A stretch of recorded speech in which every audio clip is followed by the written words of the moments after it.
Welcome. Can I turn this on? Maybe? All right.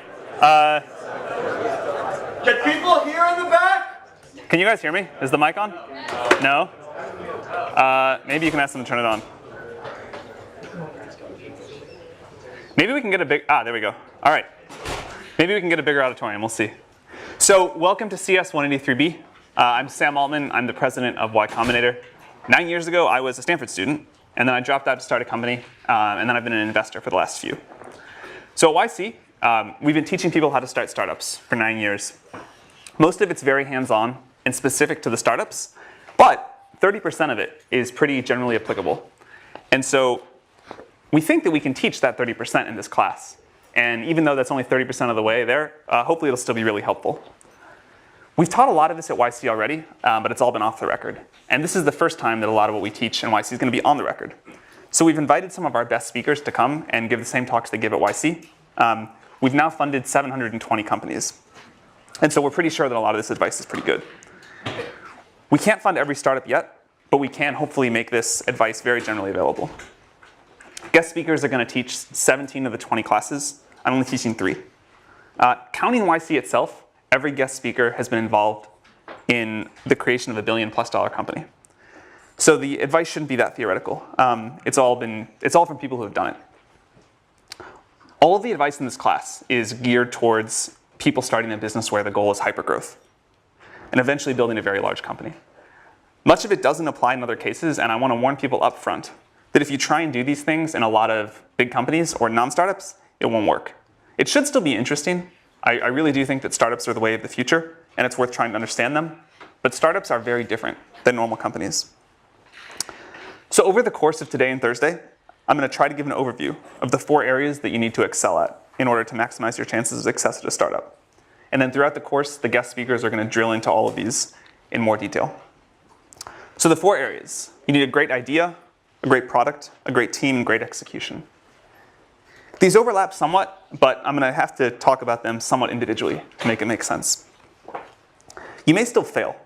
The outcome is something like idea times product times execution times team times luck, where luck is a random number between 0 and 10,000, literally that much.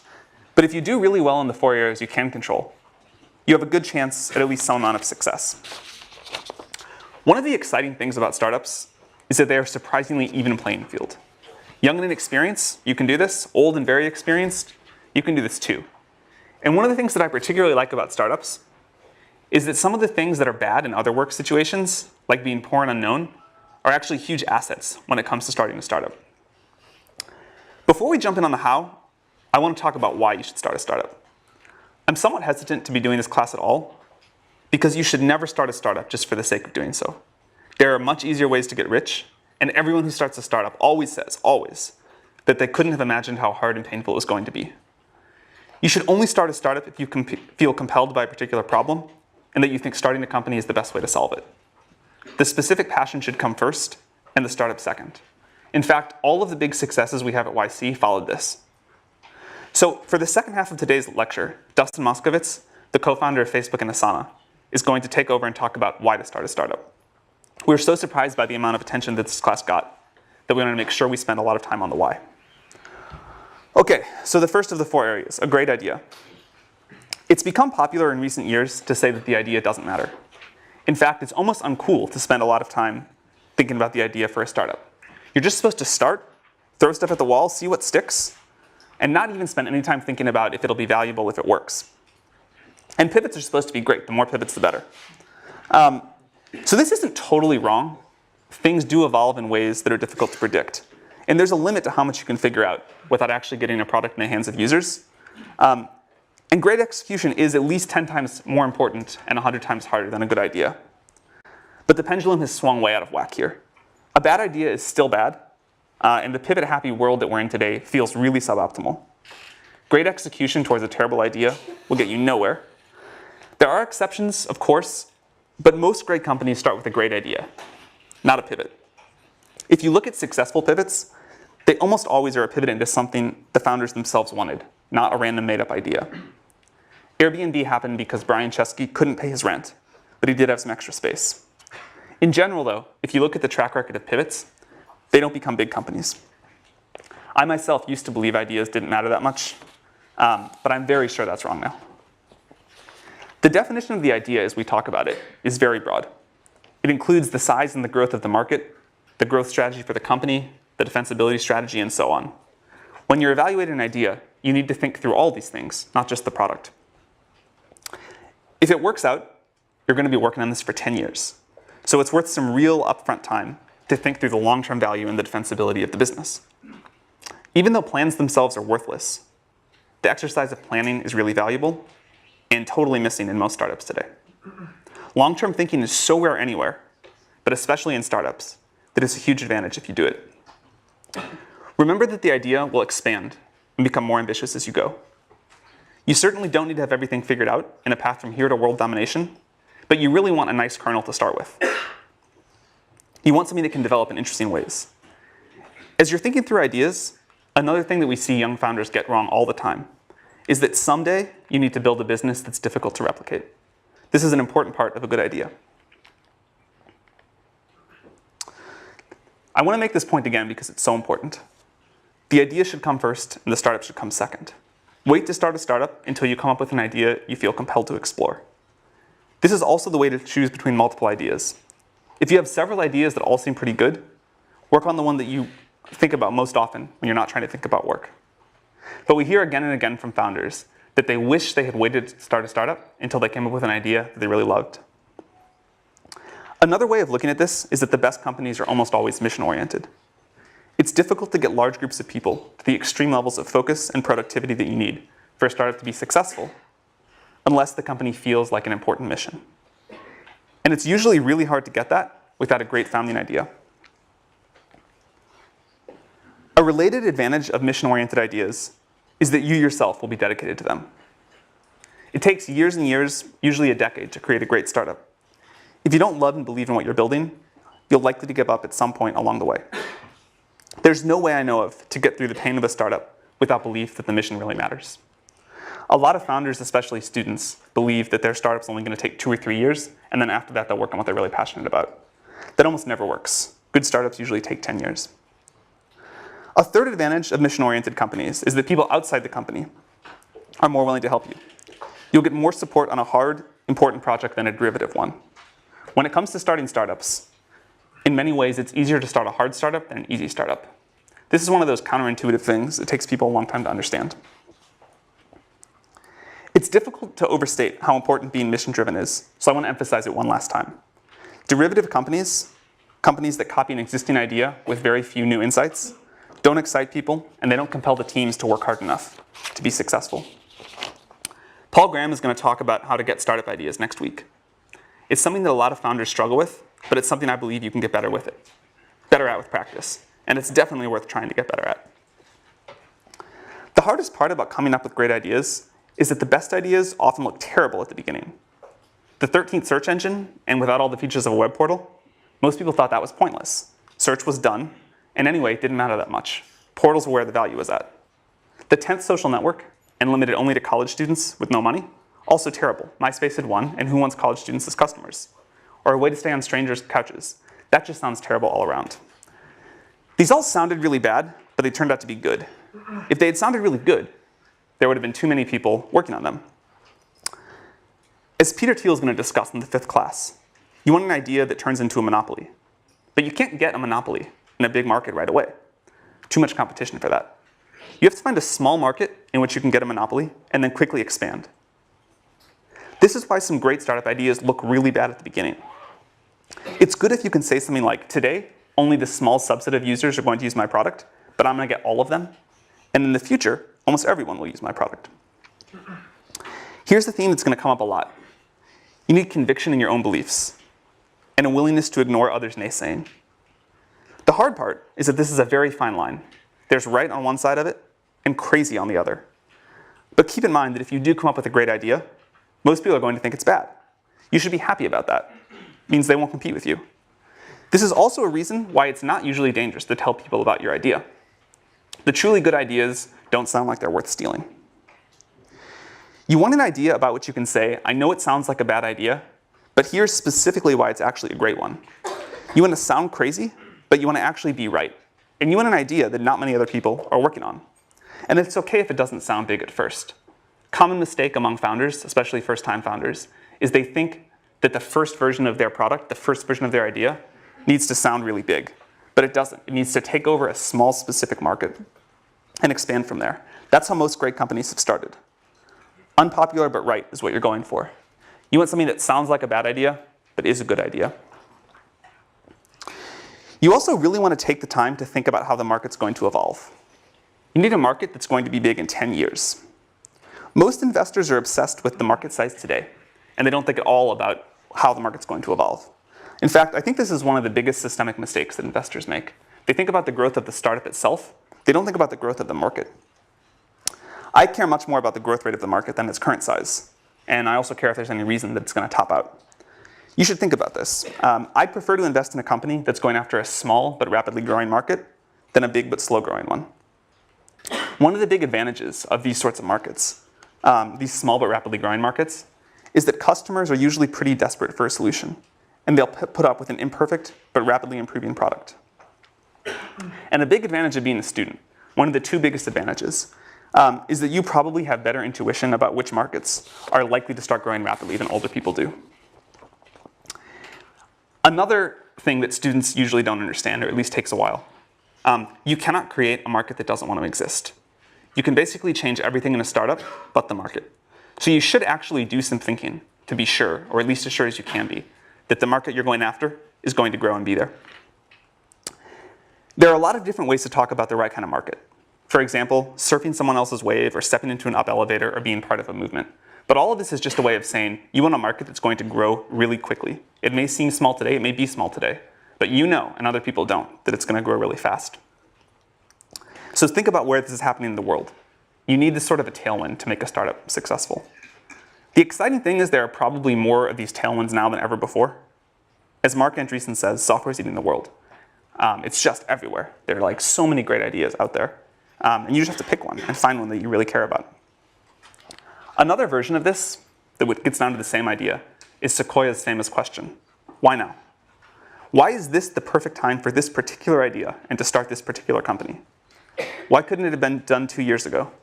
And why will 2 years in the future be too late? For the most successful startups we've been involved with, they've all had a great idea, great answer to this question. And if you don't, you should be at least somewhat suspicious about it. In general, it's best if you're building something that you yourself need. You'll understand it much better than if you have to understand it by talking to a customer to build the very first version. If you don't need it yourself, and you're building something that someone else needs, realize that you're at a big disadvantage and get very, very close to your customers. Try to work in their office if you can, and if not, talk to them multiple times a day. Another somewhat counterintuitive thing about good startup ideas is that they're almost always very easy to explain and very easy to understand. If it takes more than a sentence to explain what you're doing, it's almost always a sign that it's too complicated. It should be a clearly articulated vision with a small number of words. And the best ideas are usually either very different from existing companies in one important way, like Google being a search engine that worked just really well and none of the other stuff of the portals, or totally new like SpaceX. Any company that's a clone of something else that already exists with some small or made up differentiator, like we're going to be X beautiful design, or we're going to be Y for people that like red wine instead, that usually fails. So as I mentioned, one of the great things about being a student is that you have a very good perspective on new technology. And learning to get good at having new ideas takes a while. So start working on that right now. That's one thing we hear from people all the time, that they wish they had done more of when they were a student. The other is meeting potential co-founders. You have no idea how good of an environment you're in right now for meeting people that you can start a company with down the road. And the one thing that we always tell college students is more important than starting any particular startup is getting to know a lot of potential co-founders. So I want to finish this section of my talk with a quote from 50 Cent. This is from when he was asked about vitamin water. I won't read it, it's up there. But it's about the importance of thinking about what customers want and thinking about the demands of the market. Most people don't do this. Most students especially don't do this. If you can just do this one thing, if you can just learn to think about the market first, you will have a big leg up on most people starting startups. And this is probably the thing that we see wrong with Y Combinator apps most frequently is that people have not thought about the market first and what people want first. So for the next section, I'm going to talk about building a great product. And here again, I'm going to use a very broad definition of product. It includes customer support and copyright explaining the product. Anything involved in your customer's interaction with what you built from them. To build a really great company, you first have to turn a great idea into a great product. This is really hard, but it's crucially important, and fortunately, it's pretty fun. Although great products are always new to the world, and it's hard to give you advice about what to build, there are enough commonalities that we can give you a lot of advice about how to build it. One of the most important tasks for a founder is to make sure that the company builds a great product. Until you've built a great product, almost nothing else matters. When really successful startup founders tell the story of their early days, it's almost always sitting in front of the computer working on their product or talking to their customers. That's pretty much all the time. They do very little else. And you should be very skeptical if your time allocation is much different. Most other problems that founders are trying to solve, raising money, getting more press, hiring, business development, etc., these are significantly easier when you have a great product. It's really important to take care of that first. Step one is to build something that users love. At YC, we tell founders to work on their product, talk to users, exercise, eat, and sleep, and very little else. All the other stuff I just mentioned, PR, conferences, recruiting advisors, doing partnerships, you should ignore all of that and just build a product and then get it as good as possible by talking to your users. Your job is to build something that users love. Very few companies that go on to be super successful get there without first doing this. A lot of good on paper startups fail because they merely make something that people like. Making something that people want, but only a medium amount, is a great way to fail and not understand why you're failing. So these are the two jobs.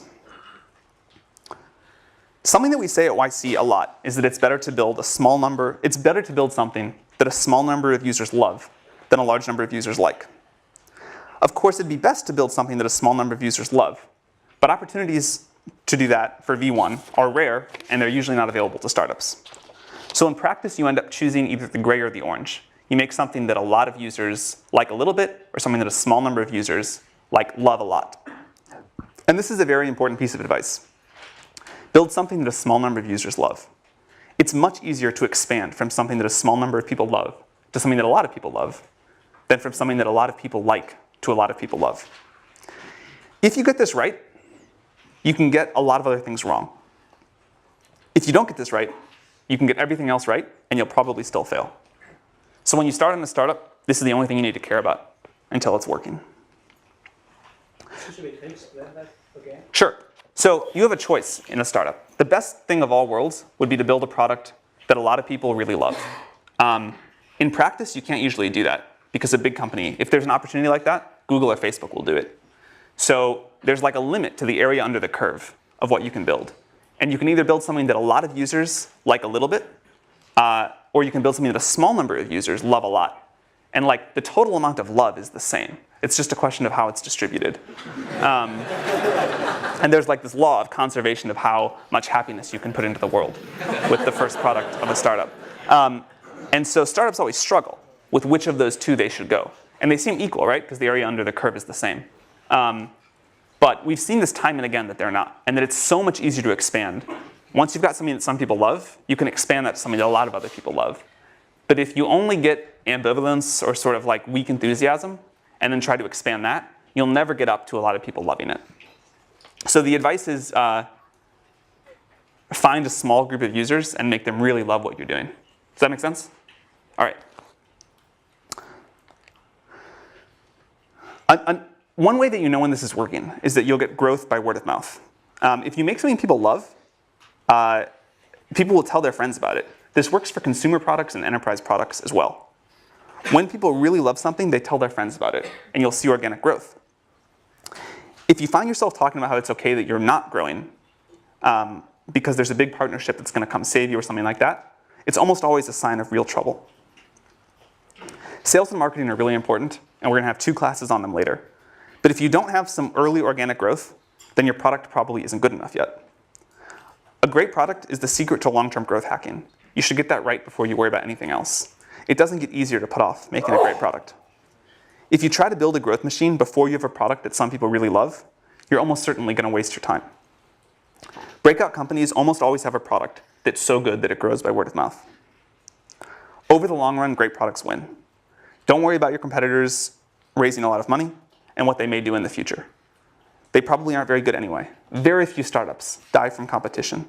Most die because they themselves fail to make something users love. They spend their time on other things. So worry about this above all else. Another piece of advice to make something that users love, start with something simple. It's much, much easier to make a great product if you have something simple. Even if your eventual plans are super complex, and hopefully they are, you can almost always start with a smaller subset of the problem than whatever you think is the smallest. And it's hard to build a great product, so you want to start with as little surface area as possible. Think about the really successful companies and what they started with. Think about products that you really love. They're generally incredibly simple to use and especially to get started using. The first version of Facebook was almost comically simple.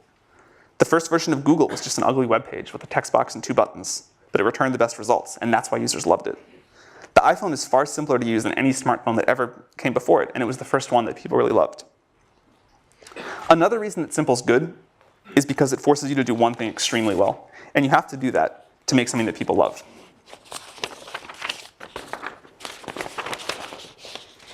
The word fanatical comes up again and again when you listen to successful founders talk about how they think about their product.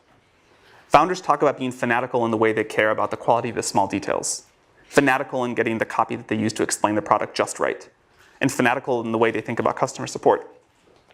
In fact, one thing that correlates with success among the YC companies is the founders that hook up PagerDuty to their ticketing system, so that even if a user emails in the middle of the night when the founders are asleep, they still get a response within an hour. Companies actually do this in the early days. These founders feel physical pain when the product sucks and they want to wake up and fix it. They don't ship crap, and if they do, they fix it very, very quickly. And it definitely takes some level of fanaticism to build a great product. You need some users to help with the feedback cycle, but the way to get those users is manually. You should go recruit them by hand. Don't do things like buy Google Ads in the early days to get initial users. You don't need very many. You just need ones that will give you feedback every day and eventually love your product. So instead of trying to get them on Google AdWords, just find a few people in the world that will be good users, recruit them by hand. Ben Silverman, when everyone thought Pinterest was a joke, recruited the initial Pinterest users by chatting up strangers in coffee shops. He really did. He just walked around Palo Alto and said, will you please use my product? He also used to run around the Apple store in Palo Alto, and he would set all the browsers to the Pinterest homepage real quick before they caught him and kicked him out. So that then when people walked in there, they're like, oh, what is this? This is an important example of doing things that don't scale. If you haven't read Paul Graham's essay on that topic, you definitely should. So get users manually, and remember that the goal is to get a small group of them to love you. Understand that group extremely well, get extremely close to them. Listen to them, and you'll almost always find out that they're very willing to give you feedback. Even if you're building the product for yourself, listen to outside users, and they'll tell you how to make a product they'll pay for. Do whatever you need to make them love you, make them love what you're doing, because they're also going to be the advocates that help you get your next users. You want to build an engine in the company that transforms feedback from users into product decisions. Then get it back in front of the users and repeat. Ask them what they like and what they don't like, and watch them use it. Ask them what they pay for. Ask them if they'd be really bummed if your company went away. Ask them what would make them recommend the product to their friends. And ask them if they've recommended it to any yet. You should make this feedback loop as tight as possible. If your product gets 10% better every week, that compounds really, really quickly. One of the great advantages of software startups is just how short you can make the feedback loop. It can be measured in hours, and the best companies usually have the tightest feedback loops. You should try to keep this going for all of your company's life, but it's really important in the early days. The good news is that all of this is doable. It's hard, it takes a lot of effort, but there's no magic. The plan is at least straightforward, and you will eventually get to a great product. Great founders don't put anyone between themselves and their users. The founders of these companies do things like sales and customer support themselves in the early days. It's critical to get this loop embedded in the culture. In fact, a specific problem that we always see with Stanford startups for some reason is that the students try and hire sales and customer support people right away. And you've got to do this yourself. It's the only way. You really need to use metrics to keep yourself honest on this. It really is true that the company will build whatever the CEO decides to measure. If you're building an internet service, ignore things like total registrations. Don't talk about them. Don't let anyone in the company talk about them. and look at growth in active users, activity levels, cohort retention, revenue, net promoter scores, these things that matter, and then be brutally honest if they aren't going in the right direction. Startups live on growth. It's the indicator of a great product. So this about wraps up the overview on building a great product. I want to emphasize again that if you don't get this right, nothing else we talk about in the class will matter. You can basically ignore everything else that we talk about until this is working well. On the positive side, this is one of the most fun parts of building a startup. So I'm going to pause here. I'll pick back up with the rest of this on Thursday. And now we're going to have Dustin talk about why you should start a startup. Thank you for coming, Dustin. Sure. But yeah, so Sam asked me to talk about why you should start a startup. There's a bunch of reasons you might have. And there's a bunch of common reasons that people have that I hear all the time for why you might start a startup. It's important to know like what reason is yours, because some of them only make sense in certain contexts. Some of them will actually like lead you astray. You may have been misled by the way that Hollywood or the press likes to romanticize entrepreneurship. So I want to try and like illuminate some of those potential fallacies so you guys can make the decision in a clear way. And then I'll talk about the reason I like best for actually starting a startup. It's very related to a lot of what Sam just talked about. But surprisingly, I don't think it's the most common reason. Usually people have one of these other reasons, or they just want to start a company for the sake of starting a company. So the four common reasons, just to enumerate them, are it's glamorous, you'll get to be the boss, you'll have flexibility, especially over your schedule, and you'll have the chance to have bigger impact and make more money than you might by joining a later stage company. So, okay, you guys are probably pretty familiar with this concept. When I wrote the Medium post, which a lot of you guys read a year ago, I felt like the story in the press was a little more unbalanced. Entrepreneurship just got romanticized quite a bit. The movie The Social Network came out, had a lot of sort of like bad aspects of what it's like to be an entrepreneur, but mainly sort of painted this picture of like there's a lot of partying and you kind of move from like one brilliant insight to another brilliant insight, and really made it seem like this like really cool thing to do. And I think the reality is just not quite so glamorous. There's an ugly side to being an entrepreneur, and also just more importantly, what you're actually spending your time on is just a lot of hard work. Sam mentioned this, but you're basically just sitting at your desk, heads down, focused, answering customer support emails, doing sales, figuring out hard engineering problems. So it's really important that you kind of like go in with eyes wide open. And then also it's really quite stressful. This has been a popular topic in the press lately. The Economist actually ran a story just last week called like Entrepreneurs Anonymous, and shows like a founder kind of like hiding under his desk and talking about like founder depression. This is like a very real thing. Like, let's be real. If you start a company, it's going to be extremely hard. Why is it so stressful? So a couple reasons. One is you've got a lot of responsibility. So people in any kind of career have fear of failure. It's kind of just like a dominant part of the psychology. But when you're an entrepreneur, you have fear of failure on behalf of yourself and all of the people who decided to follow you. So that's really stressful. In some cases, these people are depending on you for their livelihood. Even when that's not true, they have decided to devote the best of your years of their life to following you. And so you're responsible for the opportunity cost of their time. So that's a big deal. And you're always on call if something comes up. Maybe not always at 3 in the morning, but for some startups that's true. But if something important comes up, you're going to deal with it. That's kind of the end of the story. Doesn't matter if you're on vacation, doesn't matter if it's the weekend. You've kind of always got to be on the ball and always be in a place mentally where you're prepared to deal with those things. And then a sort of special example of that or of this kind of stress is fundraising. So scene from The Social Network.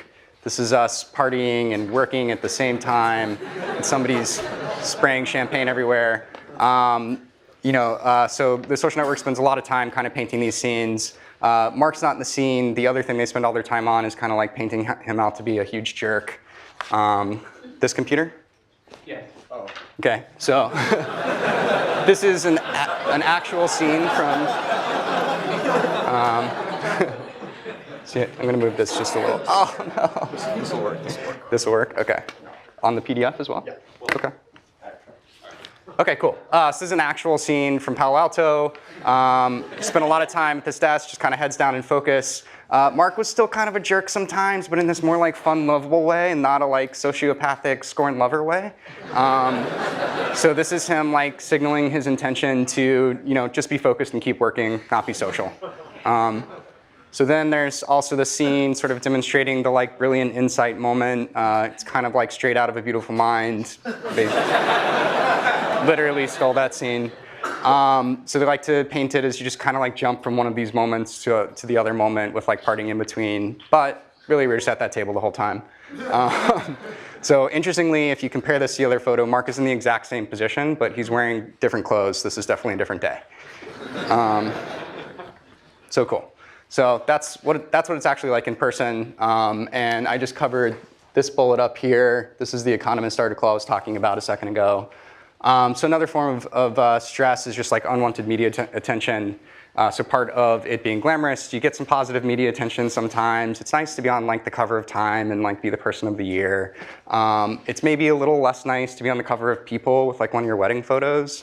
Depends who you are. Some people would like that. I'd really hate it. But when Valleywag like analyzes your lecture and just tears you apart, like you definitely don't want that. Nobody wants that. And then one thing I almost never hear people talk about is you're just a lot more committed.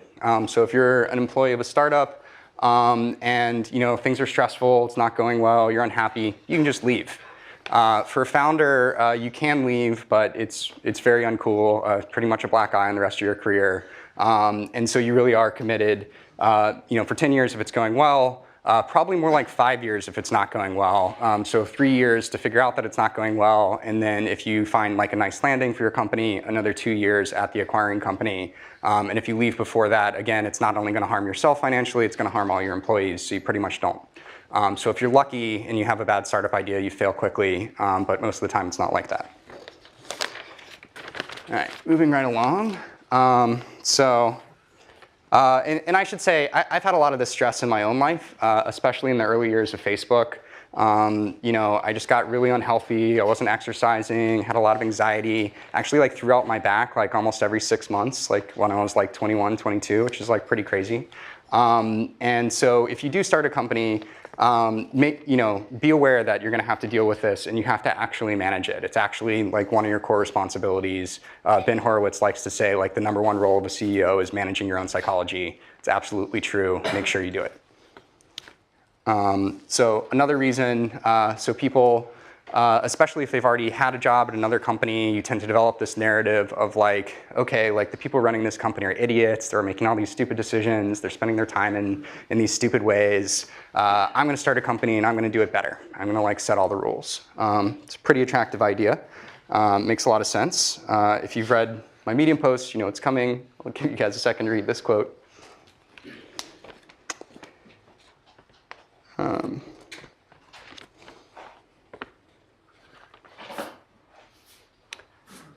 Cool. So this really resonates with me. And one thing I'd point out is, the reality of these decisions is pretty nuanced. The people you thought were idiots probably weren't idiots. They probably just had like a really difficult decision in front of them, and people pulling them in multiple directions.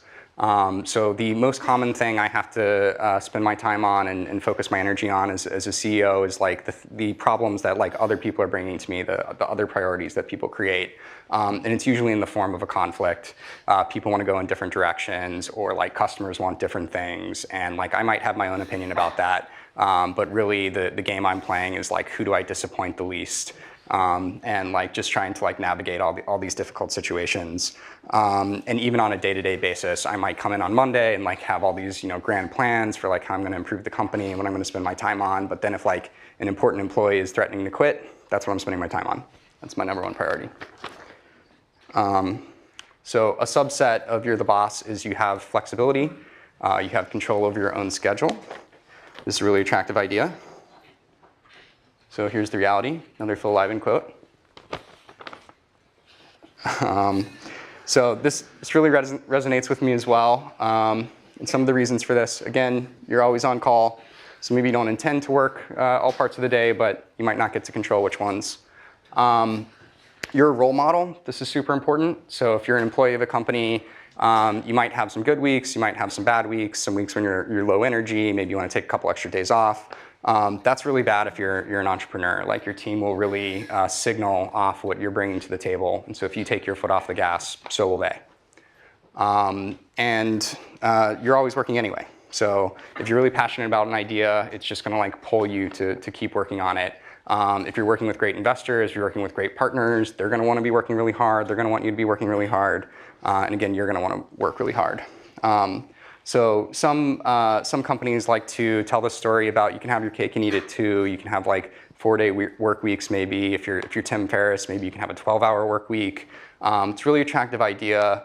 And it does work in a particular instance, which is if you want to like actually have a small business or go after a niche market, then you're a small business entrepreneur. That makes total sense. But as soon as you get past like 2 or 3 people, you really need to step it up and be full-time committed. Cool.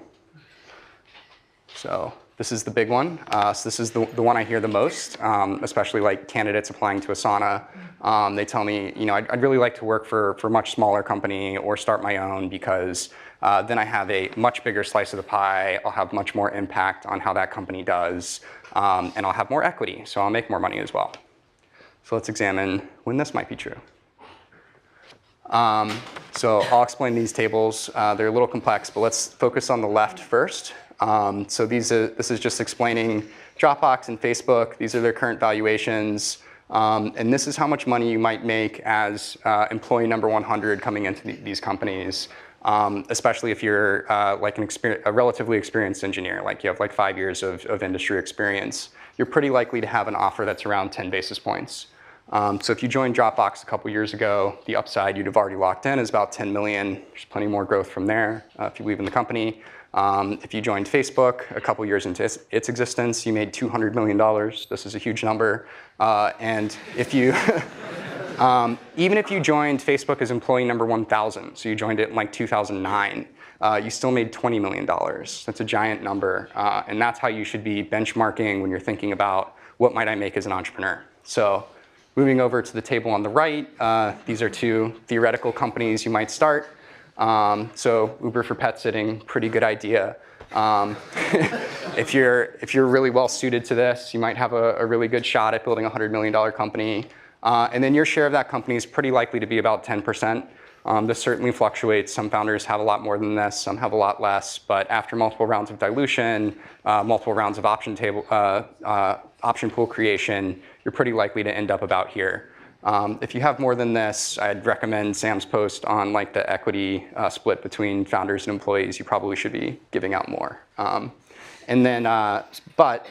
So basically, if you're extremely confident about building this $100 million business, which is a big ask, it should go without saying that you should have a lot more confidence in Facebook in 2009 or Dropbox in 2014 than you might for a startup that doesn't even exist yet. Then this is worth doing. So if you have a $100 million idea and you're pretty confident you can execute it, I would consider that. If you think you're the right entrepreneur to build Uber for space travel, that's a really huge idea, $2 billion idea. You're actually gonna have a pretty good return for that. You should definitely do that. This is also only the value after 4 years, and this idea probably has legs. So definitely go after that. If you're thinking of building that, you probably shouldn't even be in this class right now. You should just go and build that company. So why is this financial reward and impact? I really think that financial reward is very strongly correlated with the impact you have on the world. If you don't believe that, let's talk through some specific examples and not think about the equity at all. So why might joining a late stage company actually provide you a lot of impact? You get this force multiplier. They have an existing massive user base. If it's Facebook, it's 1 billion users, or if it's Google, it's 1 billion users. They have existing infrastructure you get to build on. That's also increasingly true for new startups, thanks to like AWS and all these like awesome independent service providers.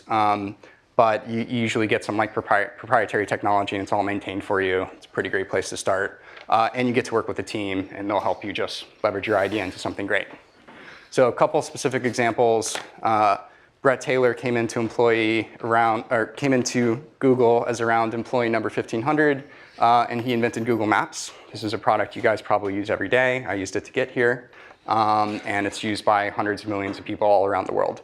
Didn't need to start a company to do that. Did happen to get a big financial reward, but the point is he had massive impact.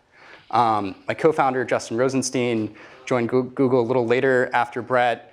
He was a PM there. And just as a side project, he ended up prototyping Chat, which used to be a standalone app, as integrated into Gmail, like you see it in the upper right there. And before he did that, like, people didn't even think you could do chat over Ajax or chat in the browser at all. And he just kind of like demonstrated it and showed it to his team, and then they made it happen. And again, this is probably a product most of you use maybe every day. And then perhaps even more impressively, shortly after that, JR left. He became employee round number 250 at Facebook, and he led a hackathon project along with people like Andrew Bosworth and Leah Pearlman to create the like button. So this is one of the most popular elements anywhere on the web, totally changes how people use it. And again, didn't need to start a company to do it, and almost certainly would have failed if he had tried, because he really needed the distribution of Facebook to make it work. So important to keep in mind the context for what kind of company you're trying to start, and like, where will you actually be able to make it happen? So what's the best reason? So Sam already talked about this a little bit, but basically you can't not do it. You're super passionate about this idea. You're the right person to do it. You've got to make it happen. So how does this break down? So we're getting close to the end here. Am I doing that time? Cool. Sweet, perfect. This is sort of like a wordplay. You can't not do it in two ways. One is you're so passionate about it that you have to do it. You're going to do it anyway. And this is really important because you'll need that passion to get through all of those like hard parts of being an entrepreneur that we talked about earlier. You'll also need it to effectively recruit. Candidates can smell when you don't have passion, and there are enough entrepreneurs out there who do have passion that they may as well work for one of those. So this is sort of like table stakes for being an entrepreneur. Your subconscious can also tell when you don't have passion, and that'll be a huge problem. And then, so the other way to interpret this is the world needs you to do it. So this is sort of validation that the idea is important. It's going to make the world better, so the world needs it. If it's not something the world needs, go do something the world needs. Your time's really valuable. There are plenty of good ideas out there. Maybe it's not one of your own, maybe it's an existing company, but you may as well work on something that's going to be good. And then the second way to interpret this is the world needs you to do it. You're actually well suited to this problem in some way. If this isn't true, it may be a sign that your time is better spent somewhere else. But also, just best case scenario, if this isn't true, you outcompete the team for which it is true. And you just end up with like a suboptimal outcome for the world. That doesn't feel very good. So drawing this back to my own experience, at Asana, Justin and I were kind of like reluctant entrepreneurs before we founded Asana. So we were working at Facebook. We were already working on a great problem. And we would basically work all day long on our normal projects. And then at night, we would keep working on this internal task manager that was used internally at the company. And it was just because we were like so passionate about the idea. It was so clearly valuable that we couldn't do anything else.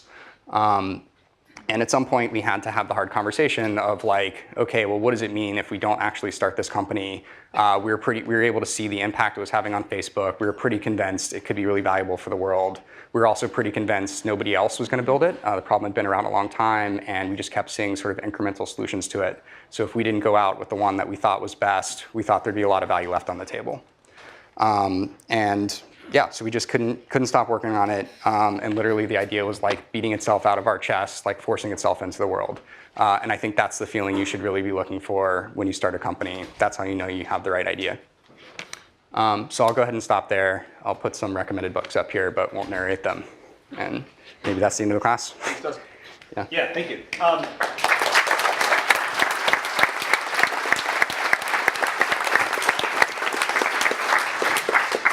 Maybe Dustin can stick around for a few minutes if you have questions for him. And see you Thursday. Thank you.